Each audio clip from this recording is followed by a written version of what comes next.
over the introduction. Okay. Hello and welcome to the Energy News Biz webinar titled Introduction on TNO Activities for the Hydrogen Transition. My name is Adnes Biogradlia and I'll be your host today. We hope you'll be satisfied with what you learn here.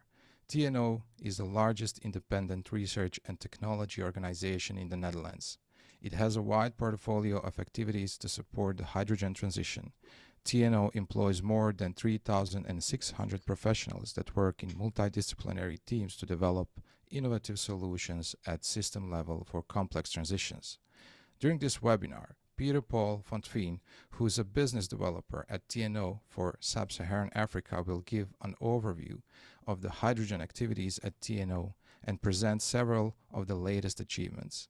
Thomas Hajonides van Meulen, a hydrogen value chain expert at TNO, will tell us about work performed at TNO on hydrogen trade routes and the main drivers for the trade from demand perspective. Mr. Khaled Trezeguet, who is a chairman of Hydrogen Africa, will take the stage first and tell us more about Hydrogen Africa and its connection to TNO.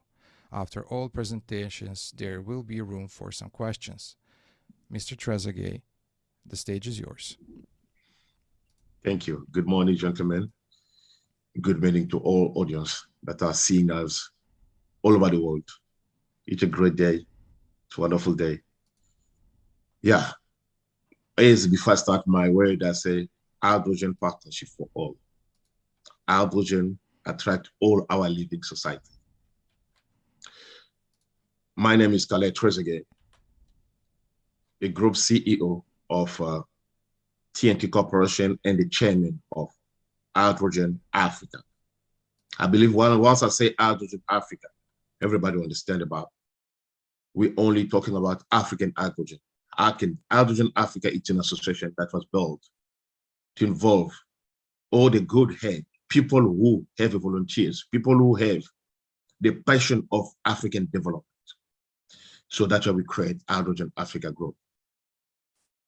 To be based actually to support all kinds of initiatives and projects when it comes to green hydrogens. And to be also on a mission looking for investors, to be like the caterpillar of all investors, all stakeholders in Europe, in Asia, in America, in Australia. They're looking to go through Africa to invest in the green hydrogen project or research. We'll be capable to demonstrate and to tell them, here are the place to go, here are the people to meet, here are the kind of project, it's here where we are staying in terms of the cost, it's about the help, it's in terms of the research of the total research of green hydrogens. So that's actually our mission in Europe. We have our head office here in Paris, by Nijmegen in Paris, and then we have another office in South Africa, in Johannesburg. So what actually we stand for? Hydrogen Africa, because we're looking, what can we build? We're looking forward to build the economic societies in Africa. We're looking to do energy transition of African countries. Everybody's talking about hydrogen in Africa. People are rushing to talk about Africa is the El Dorado of green hydrogen. Africa is the hub of hydrogen. But what the research has been done? What is the innovation that we are going? We need to have a proper research company and proper innovation companies. That was our mission. Before we go to finance, we need first to have an innovation company. Who can innovate once we have those monies? Who can innovate once our financial are there? What the research, what the next research, because we talk about we are 2022, we are going to 2025, 2030 that we need to deliver. So my mission was to go to Europe, to America, to Asia, to look for potential partners that we know they're capable to deliver. People who are serious about the people not serious, but people who have passion for African countries, people who can do something. That's why we knock the door by TNO'S. TNO'S not coming now. TNO will come long, like 2 years now. We see all the ambition of TNO'S. We see the kind of research TNO'S are doing across the continent. That's actually was attracting us to say, TNO, we're carrying them to Africa. TNO say, guys, I'll come to Africa and work with you guys where the potential of green hydrogen is. So that's exactly where we are, because, you know, sometimes actually what we talk about, it's about the environmental awareness of sustainability development on innovation that Africa needs. That's what we need in Africa. We need to build our socioeconomic. We need to do everything to involve our innovations. So TNO actually are working with us to all those type of research. So we started with Namibia, and then TNO is now with us in South Africa. It's where actually we are working hand to hand to present TNO to all stakeholders between the public and private sector in South Africa, to know that TNO is the right company. TNO is there to support the green hydrogen in South Africa. But our mission is to go to different countries in Africa. But we started first with the southern region. We know we have 9 regions, actually 9 countries that are their potential to produce and do the production of green hydrogen. But we live in Namibia, now we're in South Africa. Our mission for this year is about South Africa. So TNO'S are accompanying us for building and pushing South Africa, as South Africa is the greater value of green hydrogens. So is that where we are? TNO will be with us to build South Africa green hydrogen until the top. And they will see here we are, because we left with few years to demonstrate green hydrogen of South Africa, to sell to the world that South Africa are capable. South Africa standing here to go, to move as the hub and hydrogen hub of the world. We talk about the global, we're not talking about Africa. That's where South Africa is standing for, because we got all potentials. We got sea, we have minerals, we have metal, we have everything that can produce the best of hydrogen in the world. Thank you. Thank you, Mr. Trezeguet. Peter, the stage is yours. Thank you, Arnes, and also Claire for the introduction and the kind words. And good afternoon to all attendees. So we very much as TNO appreciate to have the opportunity to share our work on hydrogen in this webinar. But let me firstly shortly also introduce TNO to you and my presentation, upload my presentation.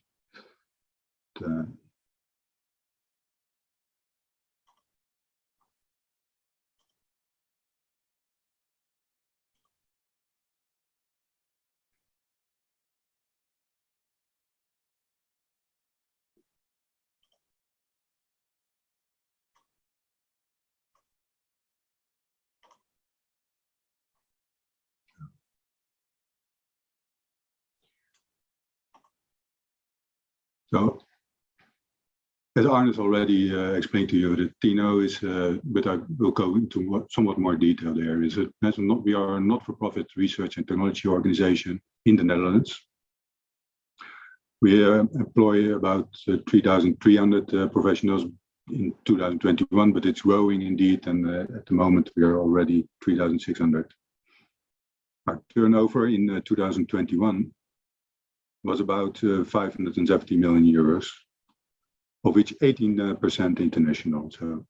So we are located in the Netherlands, but we are active worldwide, and we were really also investing in Africa. And as Claire already mentioned, for us, hydrogen transition in Africa, we've seen the energy, we've seen the ambition, and we really would be very interested to contribute where possible and necessary. Our mission is to create innovations that boost the competitive strength of the industry and society in general in a sustainable way. So sustainability is really at the core of our activities. And we don't do that, of course, on our own, but we do that in close cooperation with the private sector, government and knowledge partners.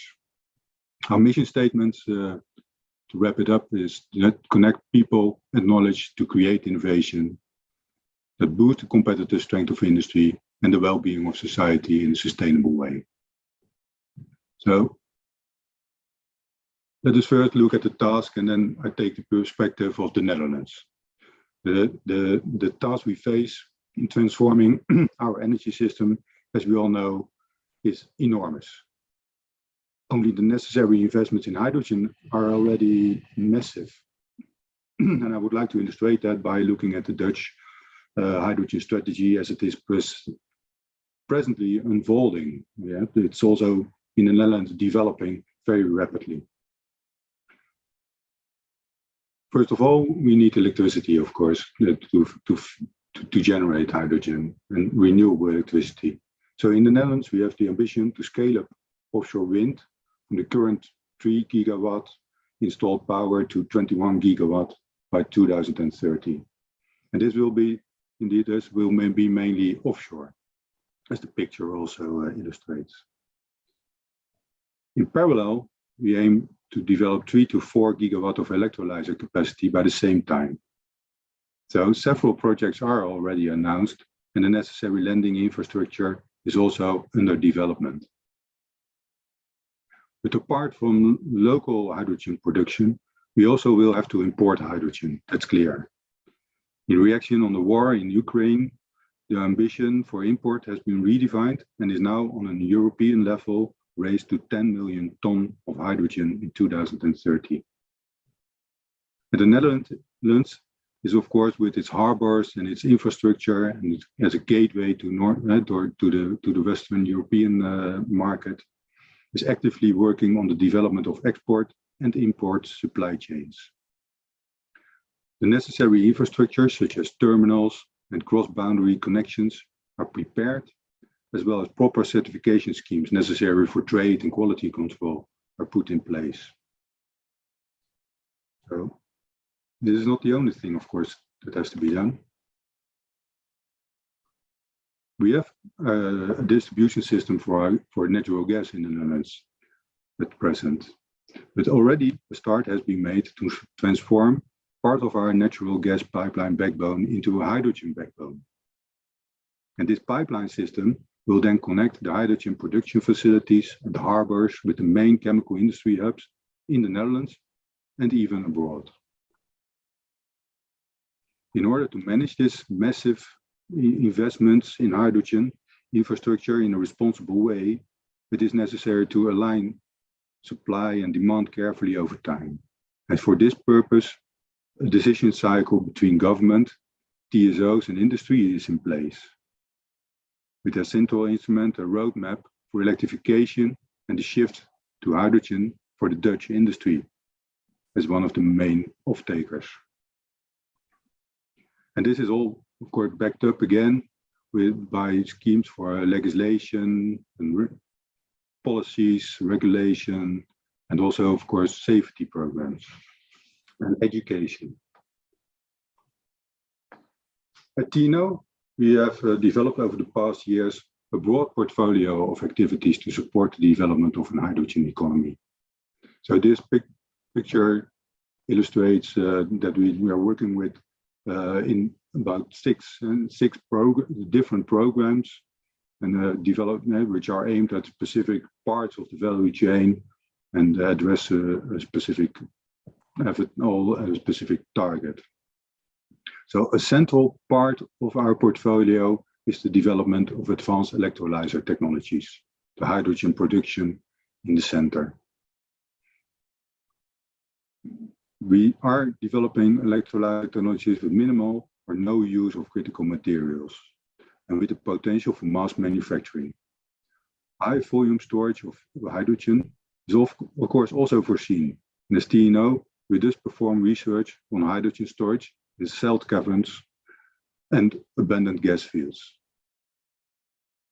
We are also working on the development of smaller storage facilities, for instance in vessels.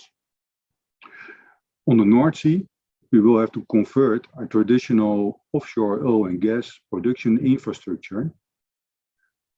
And TNO, we are working on the integration of hydrogen production with offshore wind and solar.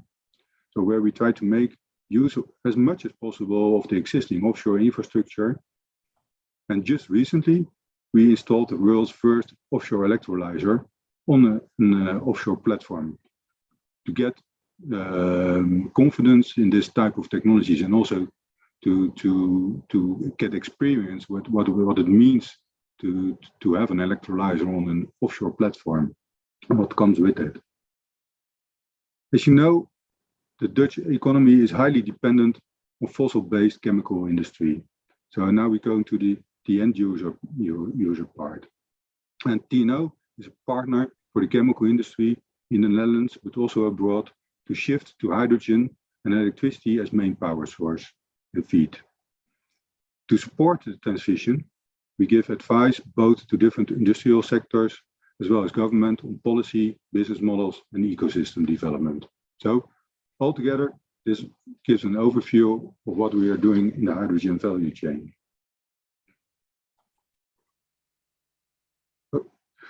TNO has a long track record in hydrogen research. It goes back for decades.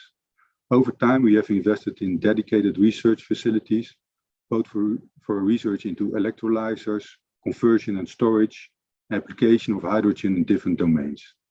Examples are our Verde lab for electrolyzers, our Stack Test Center, our energy storage lab, the power lab for automotive, and our field lab for industrial electrification. So over the past years, we have executed numerous research projects over the entire value chain, as I showed you before. And over the years, we have also executed more than 50 techno-economic market studies. So I would like to present a few of the research projects we have worked on recently or are presently still working on to give you some flavor of our activities in hydrogen. So the first example is North Sea Energy. This is a shared research program. It's an R&D program on the energy transition and system integration on the North Sea. As I mentioned, we did install an electrolyzer on an offshore platform, but we are looking into technical options for linking offshore oil and gas infrastructure with wind, with looking at platform electrification, opportunities for power to gas, opportunities to gas to wire, and also opportunities for storage and carbon capture. This kind of shared research programs we do together with a lot of stakeholders. In total, more than 30 stakeholders are involved. And it involves multidisciplinary research and development. It's not only about technology, it's also about what is the social contract that we have. It's about regulations, it's about ecology and environment.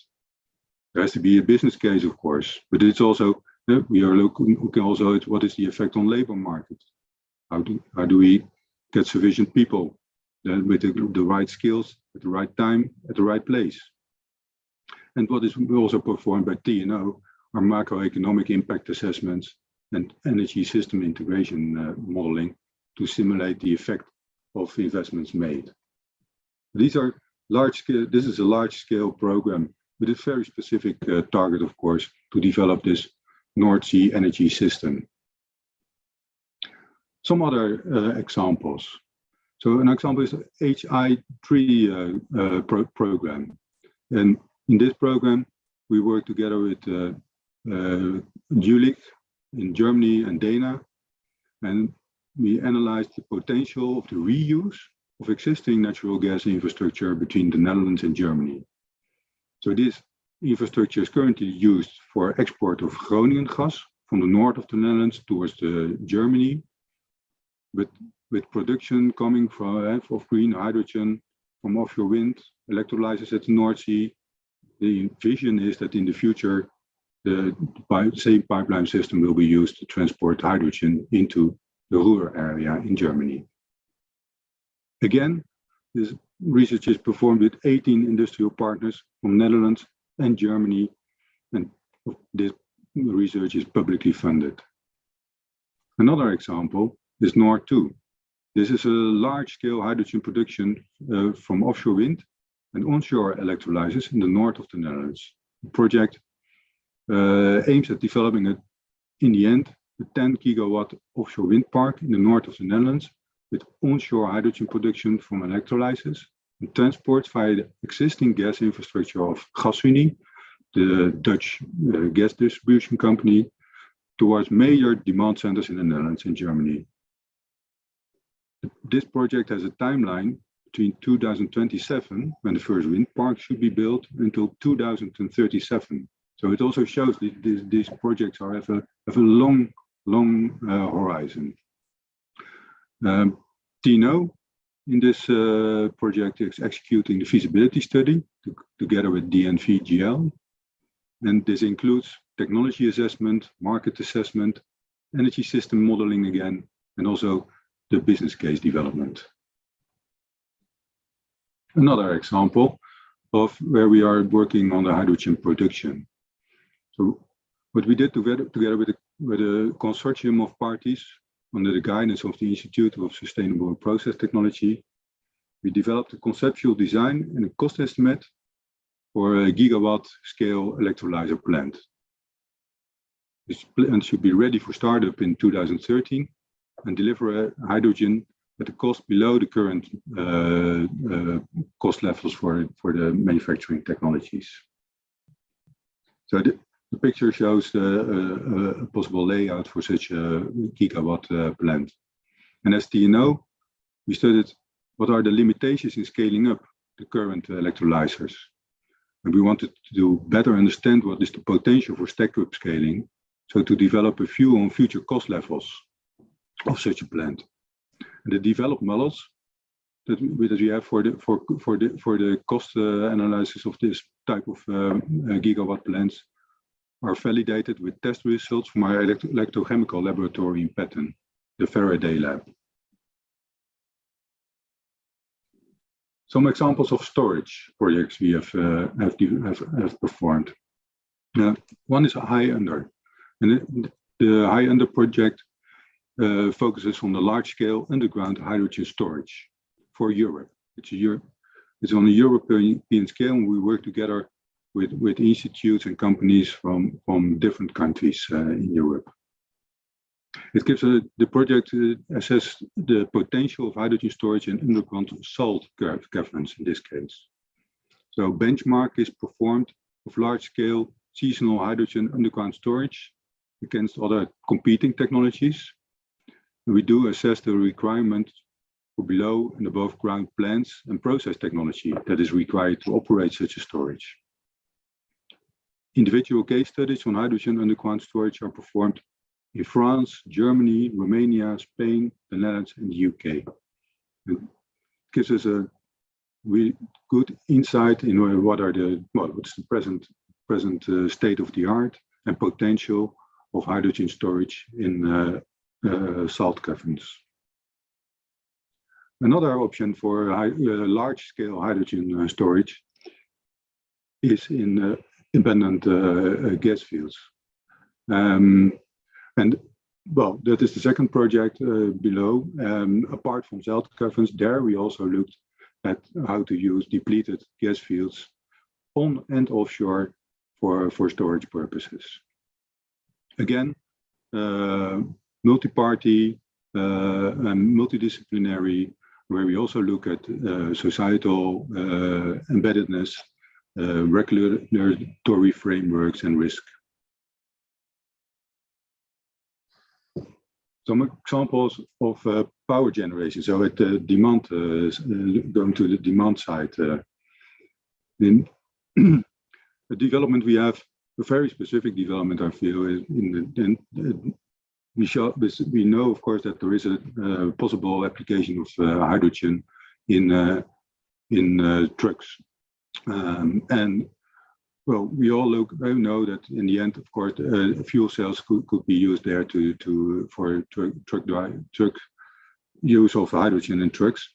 But what we are developing in TNO is also more intermediate technology in our view to use hydrogen for internal combustion engines. So, and this could be an interesting intermediate step.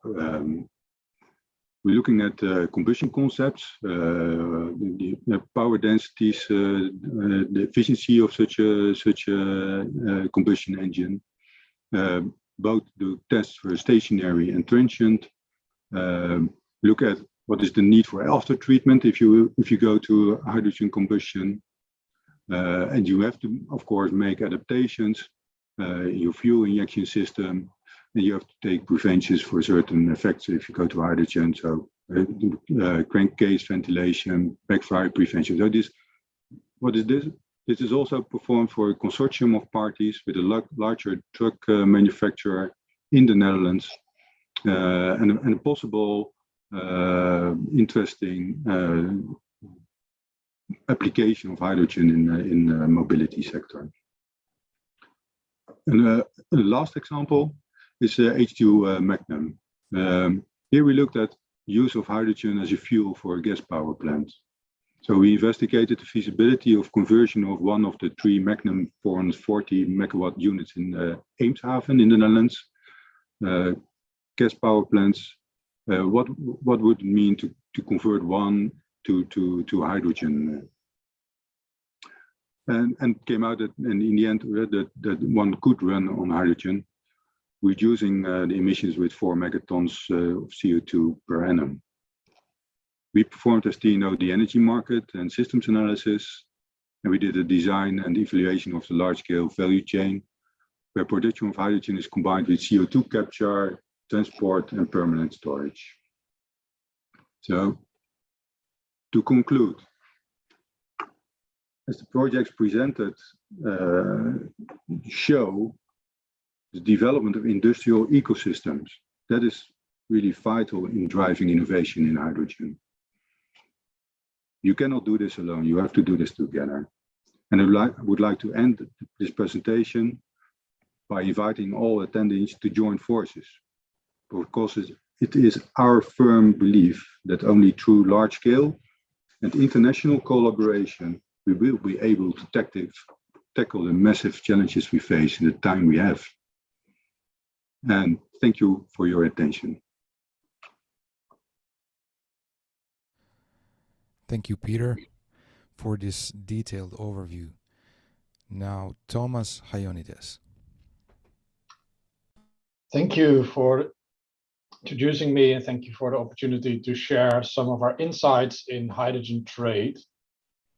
And I'll do so by not only sharing some general statements or insights, but also give you a teaser on very specific content insights that we created and came up concluding in the past few years of research.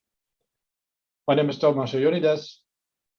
I work as a research consultant within TNO and I work on a variety of topics that all boil down to supply chain complexity and collaboration.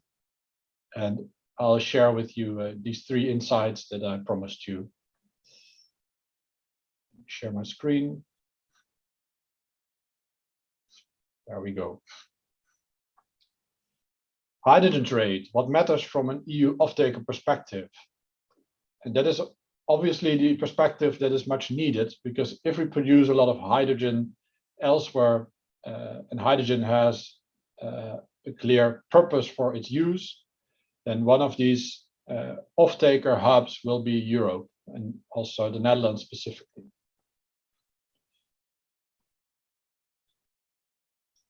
The major role for hydrogen in Europe has already been addressed multiple times. So I've put it into some numbers. The current use for hydrogen is a bit above 300 terawatt hours per year in different sectors, mainly refining and ammonia. That is currently done in the Netherlands, as well as Germany and Belgium. As we call it, this is the ARA cluster. This is a highly integrated chemical site, but also beyond these locations. And we expect that in Northwestern Europe, there will be a lot of different locations where hydrogen will be an option for decarbonization, which does not need to be the option of choice in the end. But currently in this potential off-takers scan, the visual to the right shows you that there's a wide variety of locations that might have off-taker potential. The details for the type of hydrogen quality, as well as the off-taker specifications, can be found in the publication that is added at the end of this presentation, as this is a scientific publication as well. Moving forward, means that we will be needing the hydrogen trade relationships that can be established between African countries and European countries to secure our reliable and stable hydrogen supply. The Netherlands, as well as other Northwest European countries, have access to a large potential of hydrogen production ourselves, mainly through utilizing offshore energy, harvesting through offshore wind turbines. But that will be an intermittent profile, as well as perhaps not cost competitive enough when compared to African imported hydrogen. Therefore, a reliable supply chain is crucial for investment decisions. And as known by many of you already, besides African countries, other countries might be of interesting exporting towards European countries as well. For example, the South African regions have promising potential, as well as the South American regions like Chile and Argentina.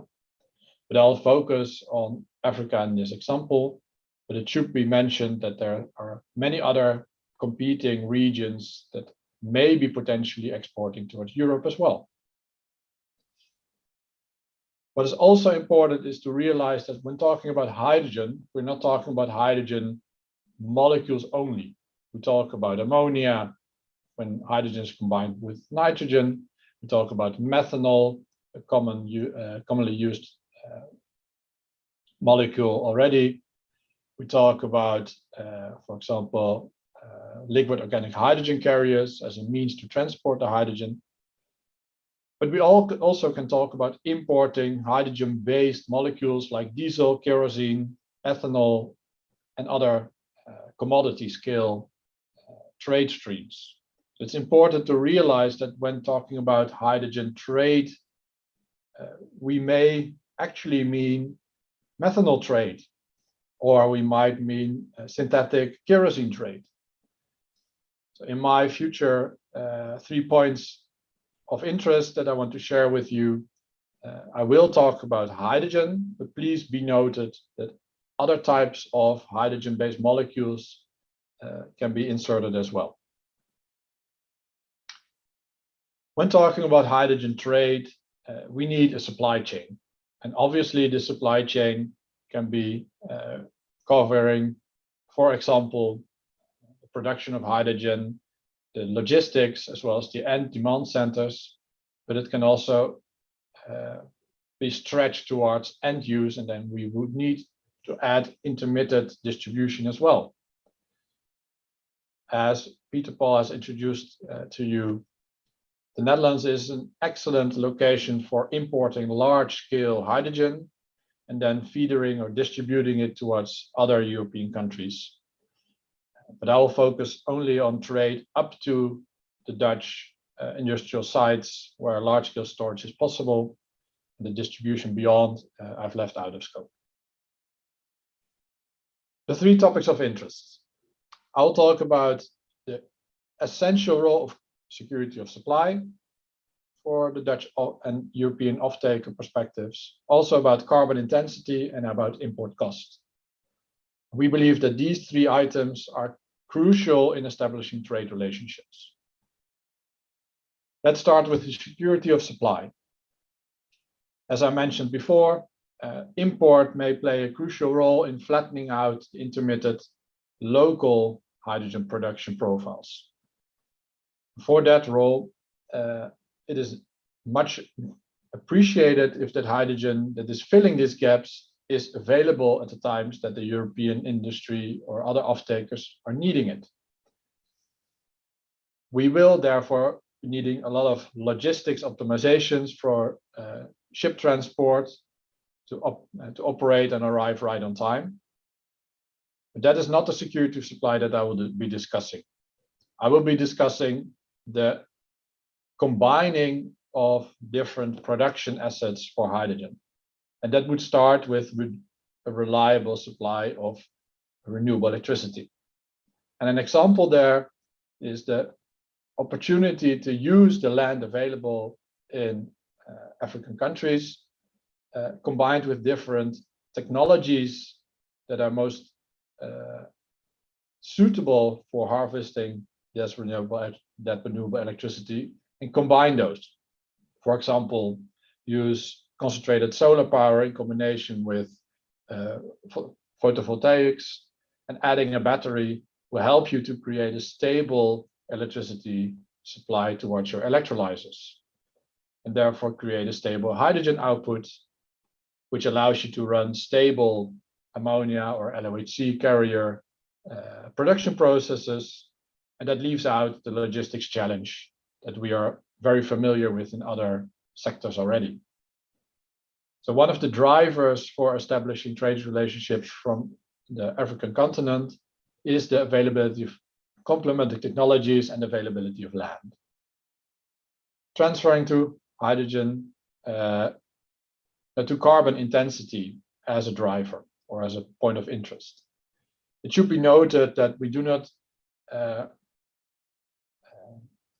have clarity on the specific certification schemes yet, but let's assume that we should not use fossil power to power green electrolysis production. But we do need treated water. And we also need, if we want to make carbon-based molecules, we need a carbon source. These are different feedstock flows that are critical, and you could transfer the security of supply point raised to this topic of interest as well. But I want to address only the carbon intensity that is addressed or that's attached to the molecules that is in the end important. It is crucial that the carbon intensity of these imported molecules is as low as possible to comply with future legislation and decarbonization targets. The last point to share with you is the import cost. And the common used term for this, levelized cost of hydrogen, is built up the costs for each supply chain element individually. By dividing the total amount of costs with the total amount of ton hydrogen over the life cycle of all the assets, we arrive at certain cost indications for hydrogen import. And what we see is that many different countries will be competing with each other on their lowest levelized cost of hydrogen. Important as well on this topic is that there are many drivers for this cost that can drive the cost down or up. Major cost drivers obviously include the cost of renewable electricity, but also economies of scale effects can drive down these costs. And as previously mentioned, large-scale projects might be feasible to develop in African countries that give countries in Africa a major advantage over other countries around the world. The last disclaimer on this topic is that if the hydrogen market becomes a commoditized market, the lowest cost production regions will simply be the regions that benefit the most of market clearing mechanisms, which means that there will be a clearing price for hydrogen on a global scale. And that means that the off-takers will pay the spot price for hydrogen instead of the lowest imported price, unless public-private agreements are made and bilateral trade establishes that gives you the competing edge to develop trade relationships between African countries and specific off-takers in Europe. To summarize, I mentioned that supply of hydrogen-based molecules from African countries to Europe is crucial to have a reliable and stable supply of hydrogen-based molecules. And for that, many different supply chains are possible in the near future. And 3 points are crucial to establish these trade relationships: stable security of supply, lowest as possible carbon intensity, as well as competing import costs. Thank you for your attention, and happy to get in touch with you. Feel free to contact Peter Paul for any follow-up, or Peter Paul can share my details as well. Thank you for listening in, and happy to take any questions or thoughts from your side. Thank you, Thomas. Now we'll go to questions. The first question: which regions are most interesting for imports of hydrogen for the Netherlands? It's not specified to whom, so you can take it. I can take it maybe more general, and then Thomas can add his thoughts about this. So I think it's not about, first of all, I think it's not about the Netherlands. I think what I showed is the Netherlands is also a hub to Northwestern Europe. So we have to look at what are the regions that are most interesting for Europe, I think. And of course, there will be also a lot of hydrogen available within Europe. That's also something we have to be aware. So there has been, of course, with the war on Ukraine, I already said that there is a new the levels are rise. The ambitions have become much larger, and urgency is also there. If you look what is the offtake that is foreseen for hydrogen for Europe, then it's about, well, you can say that maybe about a third of the hydrogen demand will be served by European production. It can be both in the Nordic countries or in Portugal and Spain. There is certainly potential for the northern African countries, Morocco, Algeria, but there is certainly also interest to import hydrogen from the Middle East, and that can be done also by pipeline then. And then of course there are certain regions further away.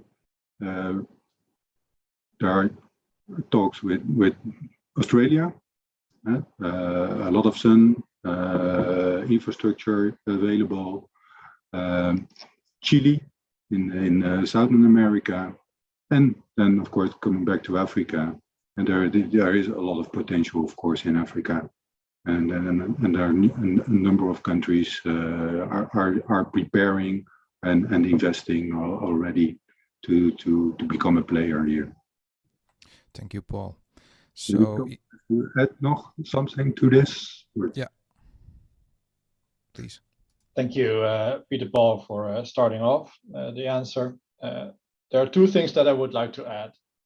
The one thing relates to infrastructure, the other is to lowest risk investment climate.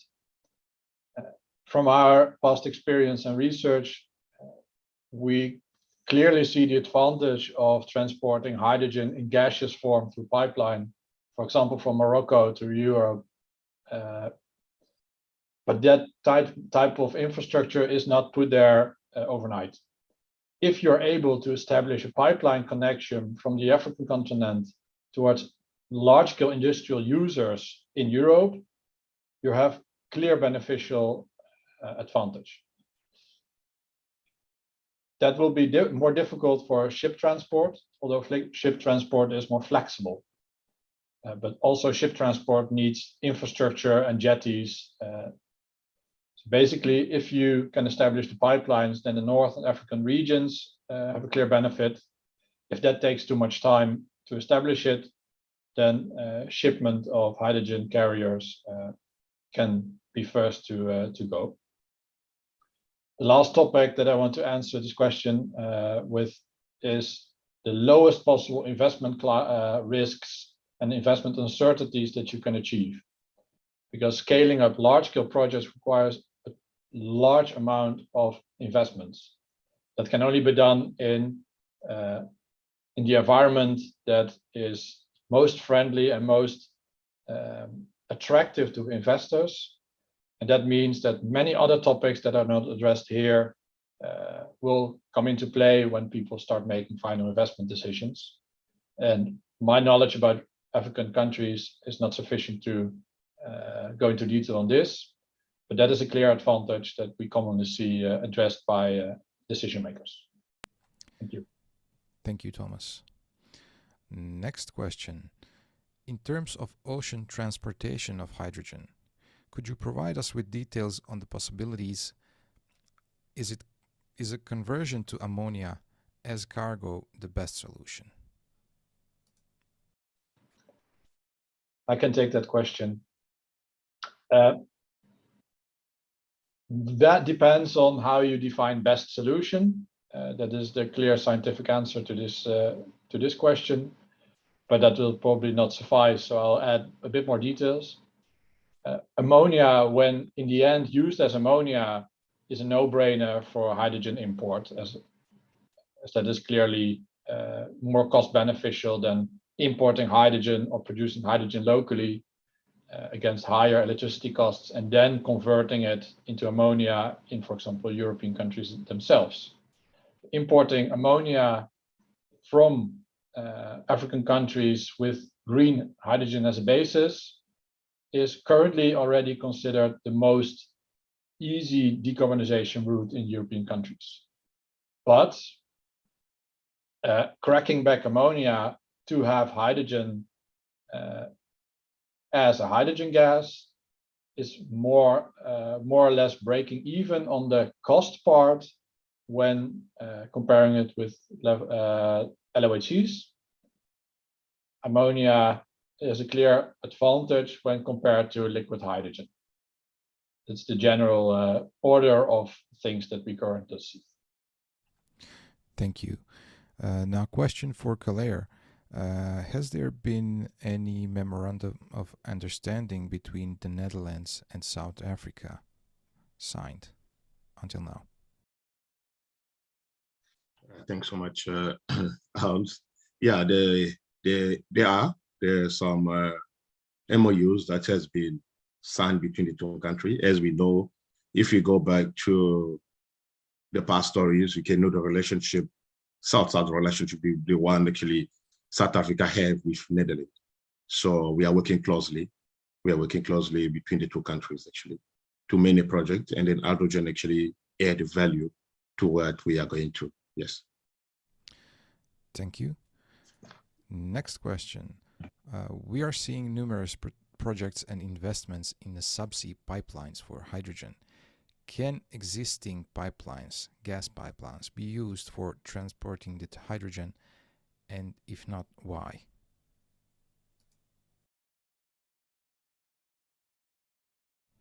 Who wants to take this one? Sorry. I can take the question based on research that Peter Paul shared. The general answer is yes, but it is highly dependent also on the pipeline-specific inspections that show the material corrosion behavior when adding hydrogen.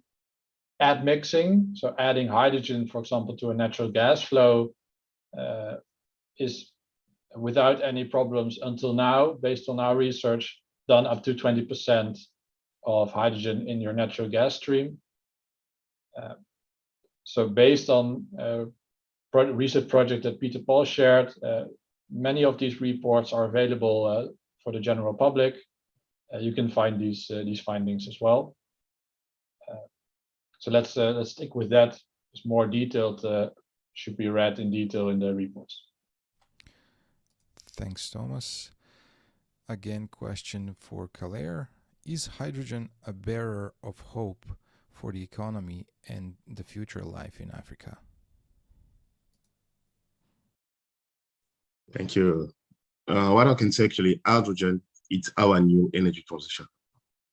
That's in shorter that we are saying just energy mix transition, but hydrogen, it's going to be attract all our living society. Why are we talking about the living society? Because hydrogen will attract. Right now, actually, we know we're going to the carbon net zero, to decarbonization, actually. Those are the parts, actually. Hydrogen are trying to create many jobs. Only South Africa alone, we are going to over 30,500 jobs, actually, between now and 2025, when we're going to launch the hydrogen. So hydrogen will eliminate many when it comes to poverty, which is going to bring Africa energy transition in a better living. So that's exactly what we are looking for hydrogen. Hydrogen, it's going to develop economy to each country. Those actually are capable to produce it in Africa. So whether what we're talking, our climate is good, our financial security risk, it's good right now. So we should be moved and contributing for economy to our living society. Yes. Thank you. Another question for you. New studies show that Africa has the capacity to create 1 trillion in green hydrogen annually by 2035. Yes. What countries, in your opinion, will take the center stage to make this happen? Thank you. It's we're talking about, it's going to be a task force. A task force actually that we're looking. We're not putting finger in one country, because hydrogen is a major task. It's a force that we need to be all of us together in one shape. So we're looking about Netherlands, are there? The Dutch, actually, Netherlands and Germany are there to promoting. Those are the two countries that actually are putting more potential and more innovation through to this kind of technology to produce hydrogen in Africa. So that's actually, we're looking about, we will combine all countries. We're talking about the Dutch side, we're looking about the French, we're looking about the Belgians, and we're going back also to the Australian. Actually, they are more involved in Africa. So, but in Europe, we're talking about is only the country that I see, they're putting their hand on it is only the Dutch side and the French, including the Belgians. Thank you. Question for Peter. Regarding the utilization of hydrogen, what would you say are the technologies or applications to watch in the future?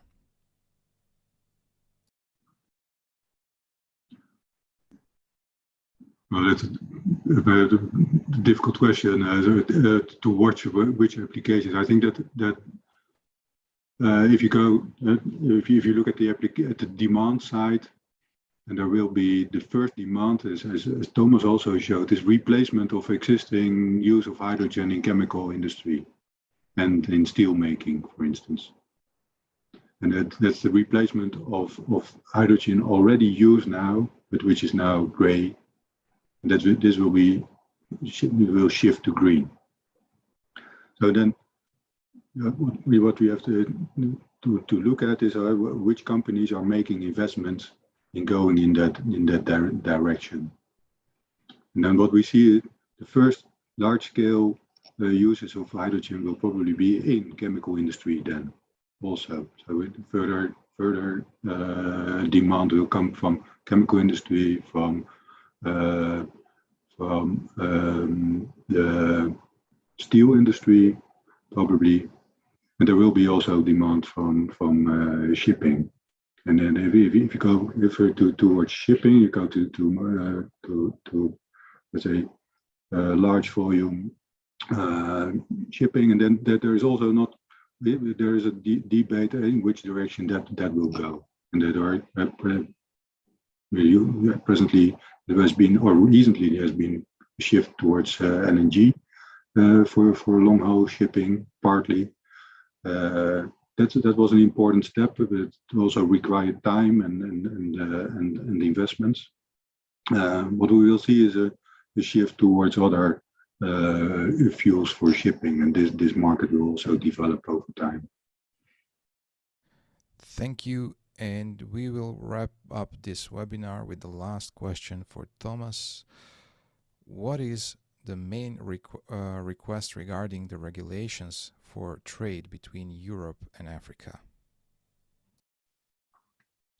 Clearly related to guarantees of origin.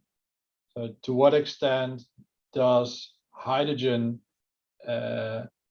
count as green hydrogen when imported from a country that, for example, uses partially green electricity and partially non-green electricity for its green hydrogen production, connected to what type of substitution is possible between different moments in time.